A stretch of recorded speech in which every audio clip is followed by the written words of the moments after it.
If you were bitten by a king cobra, do you know what would happen? The king cobra's skull can open and close to an astonishing 150 degrees. It consists of an upper jaw and a lower jaw. The frontal bone is lined with rows of fangs that are responsible for hooking the prey so that it can swallow better. The king cobra's fangs are mainly found at the top of the upper jaw and are 3.5 centimeters long. The inner part of the fang is hollow. The fangs are connected to the venom glands and compression muscles. When bitten by it, the fang acts as a syringe, injects 500 milligrams of venom into the body.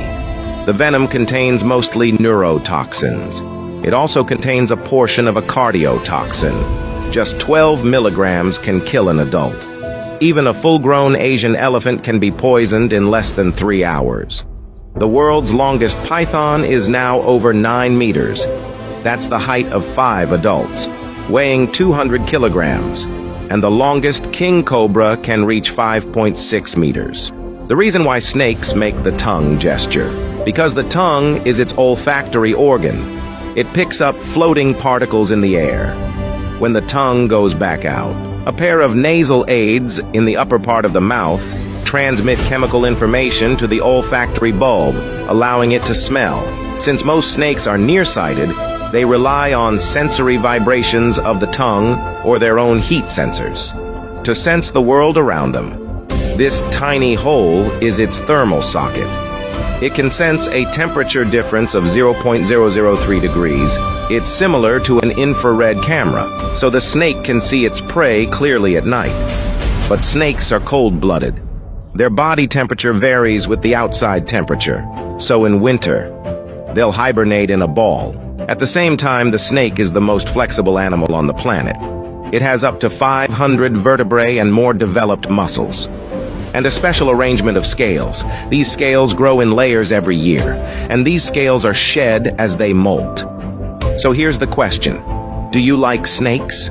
How long can a person survive if these organs are removed from the body? For human beings, what's the one thing we can't let go of? Today we'll take a look at how long can a person live after removing these organs from the body. Remove the kidneys. The human body will not be able to eliminate the waste in the body.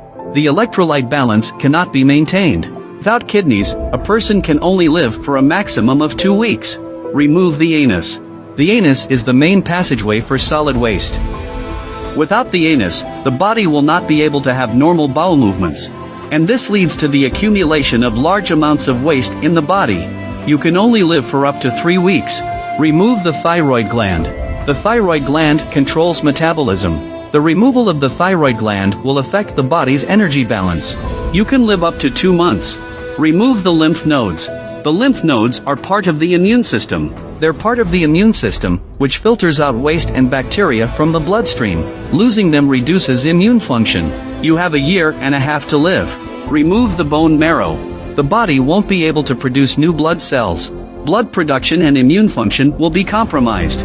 You can only live for 3 years. Remove the stomach. It's the main organ that digests food. Without the stomach, the body will not be able to digest and absorb food properly. This can lead to severe malnutrition. You have 5 years to live. Remove the bladder. The loss of the bladder makes it difficult to urinate. You can live up to 14 years. Remove your tongue. The tongue is used for communication and chewing food. Removal of the tongue will affect communication and eating, but you can live up to 40 years. Removal of the spleen. The spleen is the organ responsible for immunity. Loss of the spleen will affect the immune system, but it won't affect your life expectancy. Removal of the eyes. There's no direct effect on the body, but you won't be able to see the beautiful world anymore. Removal of the uterus. Loss of uterus will affect fertility, but it won't affect your life expectancy. Removal of the appendix is not harmful to the body. It also doesn't affect your life expectancy. What about losing your cell phone? How long do you think a person could live nowadays? Welcome to discuss in the comments section. She lays an egg every 3 seconds. How tragic is the life of a queen ant that's been reduced to a birthing machine. Inside her body, she has a huge ovary that can hold countless eggs, allowing her to lay at least 200 million in her lifetime. But she wasn't born a queen. The worker ants are responsible for raising the queen's young. They select a few potentials for special care. They'll feed and nourish the potentials with a lot of food, and feed these queen candidates with fluids from their own mouth parts. That's the key to their development. During their development, their abdomen and ovaries, in particular, change dramatically. This is a crucial step in their ability to reproduce. As they reach maturity, they choose one day during the rainy season to spread their wings and leave the nest for their honeymoon flight. During the flight, they'll choose the male they want to become queen and mate with him. Then they will find a warm and humid place to build a nest of their own and start laying eggs. And it's a lifelong process. Its fat body makes it immobile. So when she becomes a queen, all she does is eat and lay eggs. They don't need to sleep, and the queen is accompanied by the kings, who are called upon to mate regularly. The worker ants eat, drink, and feed the queen. They lick and clean the queen's excrement. They also help the queen raise her young. The soldier ants defend the nest against predators, while the queen simply lays her eggs. The fate of all the ants is in the hands of the queen. The queen releases a chemical signal called queen sin, which travels through the air and makes all the members of the colony follow her orders and work together. All the ants are contributing to this huge termite empire. Amazingly, the queen can live up to 25 years. When the colony's ability to lay eggs declines and she can no longer provide offspring for the colony, the termites see her as a burden. So the colony will eat the current queen as a nutritious meal in order to survive. And then they look for a new queen to continue the empire. As a child, I was always curious. If we were to dig straight through the Earth, could we jump down and emerge in the US? The tunnel through the Earth wouldn't actually be that long, just about 12,000 kilometers. To achieve this cool idea, there are 4 main challenges. The first challenge is temperature. As you bravely jump in, you'll first pass through the continental mantle, which is about 30 kilometers from the Earth's surface. The temperature here is around 1,000 degrees. As you approach the Earth's core, which is about 1,000 kilometers from the surface, the temperature reaches a scorching 5,000 degrees.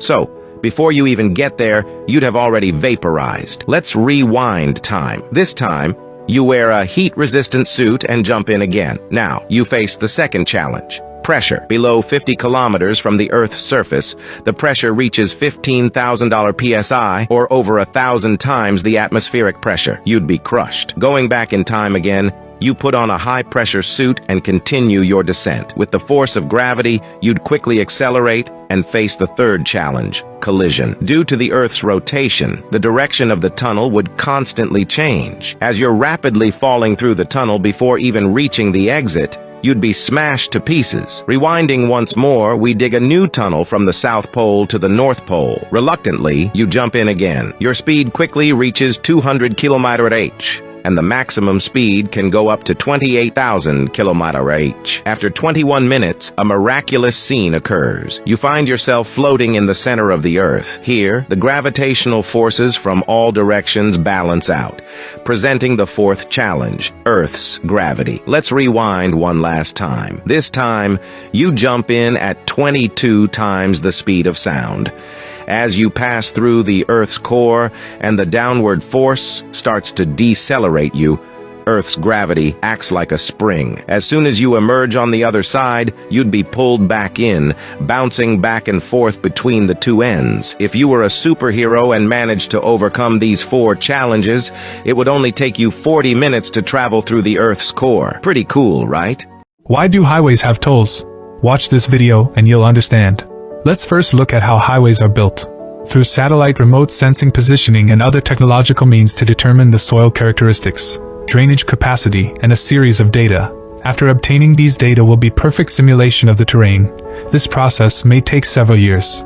The reality is not always a flat road surface. With the terrain, construction is not possible, so it is necessary to open up the road in the mountains. Water bridges, of course. The cost of doing so is relatively high. Why must we try to ensure that the road surface is as flat as possible? The main reason is that driving on a steep road will produce a lot of blind spots. and it is impossible to realize timely prediction of the road ahead. Therefore, by filling and excavating the road surface to become relatively flat, so that the driver's field of vision to ensure safety may come to the risk of taking timely countermeasures. At the same time, because high-speed vehicles need centripetal force when turning, so in the construction of the turning road surface, the inner and outer roadbed should have a certain slope, so that the vehicle will not roll over when turning at high speed. Construction is required after planning is complete. Highways are made up of multiple layers of pavement, which prevents the pavement from breaking down and seeping water, and prevents a lot of soil from eroding. The bottom layer of the roadbed is the natural soil layer, above the gravel layer, to enhance the bearing capacity of the roadbed. The base layer is mostly composed of asphalt. Its role is to disperse the stress transmitted through the road surface. The top layer of the surface layer to keep the road surface flat at the same time, but also can provide sufficient friction. In addition, in order to ensure driving safety, the drainage system of the highway design is also quite important to prevent accidents caused by vehicles skidding while driving. After the construction of the highway is completed, it still needs a series of tests before it can be officially put into use. Therefore, the construction of highways is not a one-off process, not only the construction of the project company to have a large amount of capital investment, and at the same time over time to avoid potholes, so the need for regular maintenance. Construction of a highway per kilometer to invest 50 million, or even 100 million, there is a need to have a return on investment, so it is not surprising that the charge